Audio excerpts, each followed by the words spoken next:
everybody, welcome back to the Dynasty Hoops Show. I'm Craig. I'm Brad. And today we'll be talking about the Atlanta Hawks in our team-by-team season previews. So let's go ahead and get started talking about the additions to the Atlanta Hawks. Not a big fan, just gonna say. They like to take on bad salary. I'm sure they got a lot of great assets in return for the salary dumps that they took on, but man, they took on a bunch of crappy contracts. I mean, they're all short term. Like, you've got Allen Crabbe. Yeah, he's not great. You've got Chandler Parsons, who is the Walking Dead. Sorry, Chandler. That might have been one of the worst contract extensions in history. Yeah, they've got Evan Turner. He's pretty good. Can't shoot, but he does everything else pretty well. Who else did they pick up off the scrap heap? Sorry. They're trying... No, you're good. They're trying to revive Jabari Parker's career. I like Jabari. I do too. I have a soft spot in my heart for Jabari, but he hasn't had the greatest NBA career. I will give you this. Jabari, despite having 2 ACL tears, can still get up. He's thrown down some vicious dunks since he came back from his second one. The hope is there. It's just his utter lack of desire to play any defense, which he's pretty open in talking about. That probably holds him back. But he's still a great scorer. He can get you a bucket. And I hope he has a bounce-back season. I hope he does great. Even though we're kind of piling on the Hawks at the beginning of this episode, I personally kind of like the Atlanta Hawks and what they're building down there. What about you? I actually really like him. I know it sounded like we were kind of giving them a hard time, but I really like what they're doing. The idea of taking on salary so you can accumulate additional assets. Trae Young's awesome. We love Trae Young. John Collins looks really, really, really good. Kevin Huerter had some flashes. That team's going to ride or die by Trae Young, and I think Trae's going to be great. It just can make for some hard basketball to watch if they're not winning. Moving on, let's talk about a few of the players that they lost and maybe key losses that might actually hurt them this season. I actually like Dwayne Dedmon. He was pretty athletic. He could, if I remember correctly, he could shoot the three pretty well and at a surprisingly good rate. Dwayne Dedmon was the quintessential unicorn 3-and-D center. There aren't too many of them in the league. There's him, there's Brook Lopez. That might be it. He's a really good shooter. I think the Kings got a good one.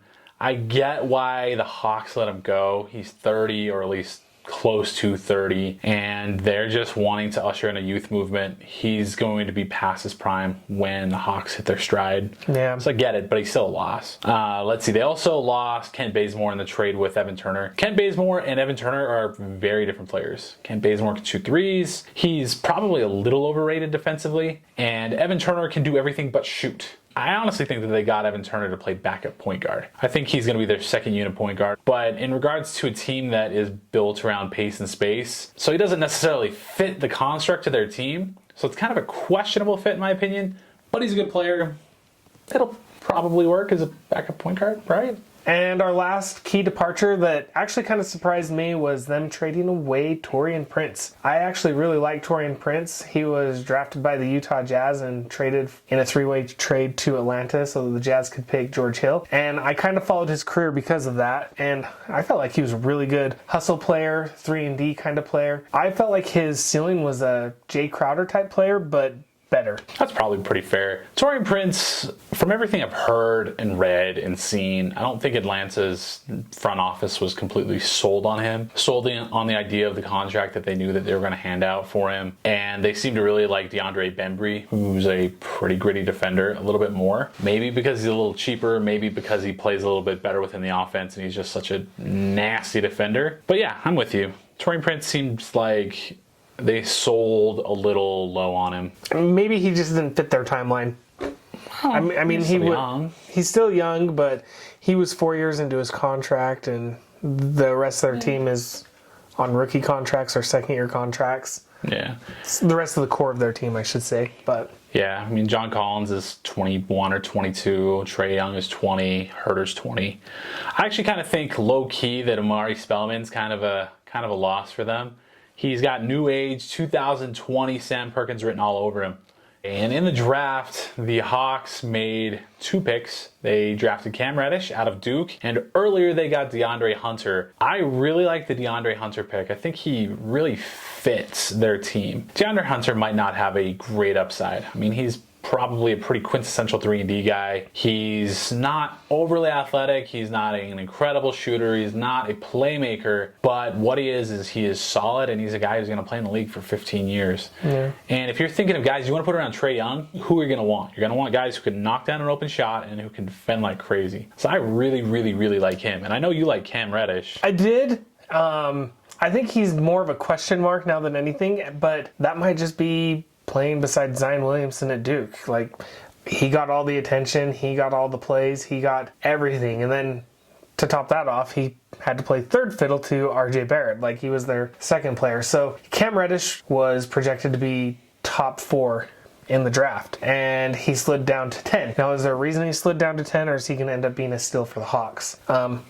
I personally like to cheer for guys, and I think it'd be nice if he ended up being a steal for the Hawks. But for me right now, he's just a question mark. I think he's really inefficient at Duke, but at the same time, I mean, you're behind Zion, who was maybe the most efficient college player since Shaq. You can make the argument. And RJ Barrett, who liked to shoot a whole lot at Duke. So, yeah, the jury's out, but he's got a ton of upside, and Lloyd Pierce and their coaching staff is great at player development. Moving on, we'll talk about what everybody really wants to hear now. Trae Young and Kevin Huerter. Mostly Trae Young. 99% Trae Young. Like 99.9. 1% John Collins, 1% Kevin Huerter. That's 98%. Well, 99 still. What do you see Trae Young ceiling? Trae Young ceiling... Okay, I'm going to be honest. Did I start off with a loaded question? No, you didn't. I'll be honest, I was not a huge Trae Young believer before his rookie season. And he didn't play great in the Summer League. His first 15 or 20 games in the NBA were pretty rough. I thought he was too small. I thought that his Oklahoma team, after they were essentially figured out, showed that he was being exposed. But I was wrong. I'm happy that I was wrong because he's a lot of fun to watch. I think his ceiling... It's not quite Steph Curry. I mean, I don't know if anybody could ever hit that ceiling. I also don't think it's a fair comparison to try to make. It's not a fair comparison, but I think you could see shades of Steph Curry in his game for sure, and his ceiling easily is a 25-point-a-game scorer in the NBA. I do believe that the Atlanta Hawks are trying to build something similar to what the Golden State Warriors were trying to build. Kevin Huerter, I really love the comparisons to Klay Thompson. I know that I just said that it's not fair to compare Trae Young to Steph Curry. Watching videos of Klay Thompson and Kevin Huerter both in college, they literally looked like the same player playing with the same skill sets. And I think that was a really smart draft move for the Atlanta Hawks to put somebody with that kind of shooting range next to Trae Young. The downside is he doesn't have the defensive intensity that Klay Thompson has. I actually believe that Klay Thompson is one of the most underrated defenders in the league. I think with Kevin Huerter, he's got some shades of Klay Thompson for sure. The way that he plays the game, the way that he doesn't need the ball, he doesn't need to dribble, which also reflects, you see some shades of JJ Redick in there, you see some shades of Kyle Korver. He's a guy who can come off screens and shoot, but I think he can handle the ball just enough to be effective to keep defenses honest. Is his ceiling Klay Thompson? No, it's not. But I think he can be a really good long-term starter on a playoff team. Absolutely. And I would be amiss if I didn't talk about John Collins. I like John Collins. I get it, the advanced metrics suggest he's a pretty bad defender, but he can shoot. He's a great corner three-point shooter. He is athletic as all get out, and he's just a dog. I mean, the guy can dunk, he's got some nice post moves, he can shoot a little bit, he's a great rebounder. I really like him. He's a great complementary piece to what Trae Young and Kevin Huerter are. Now, is he a 4 or is he a 5? That's kind of the question. I would say skill set wise, he's probably more of a modern day 5, but with his lack of defensive attention, he might be more of a 4.5 right now. For me, the best case scenario for the Atlanta Hawks, I honestly don't think with the contracts that they've taken on this year, their defense is just going to be so bad. I don't think they're going to be a playoff team. But I will give them this. I think they will be a fringe playoff team.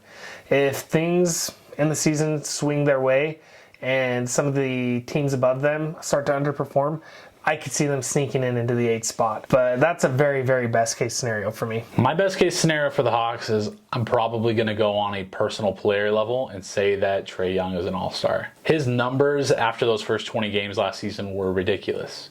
He was efficient. He shot something like 44% from 3. He was scoring 25 a night. If he can do that through the first half of the season, there's no way he's not going to be an all-star in the East. It's kind of star-deprived in the East. There aren't that many stars right now, and Trae Young has all the tools to be the next great Eastern Conference longtime all-star. There have been a lot of guys in the NBA that seem to have expressed an interest in wanting to play in Atlanta. They like what's going on there. So if Trae Young can become an all-star with all this impending cap space that they have, they really could potentially make a ton of noise in the East here in a couple seasons. And then on the flip side, worst case scenario, I think that their defense is just going to be atrocious. It might not be that bad of a worst case scenario, but when you're looking for upward projection to regress even lower into the lottery, I think that would be one of the worst case scenarios for the Atlanta Hawks. I think worst case for them is a lot of these young guys regress. If John Collins still looks like a deer lost in the headlights on defense, if Kevin Huerter is exposed due to his lack of athleticism, if their two rookies don't look like they're NBA players. I mean, there is a pretty realistic scenario in which DeAndre Hunter and Cam Reddish are not rotation guys in the NBA.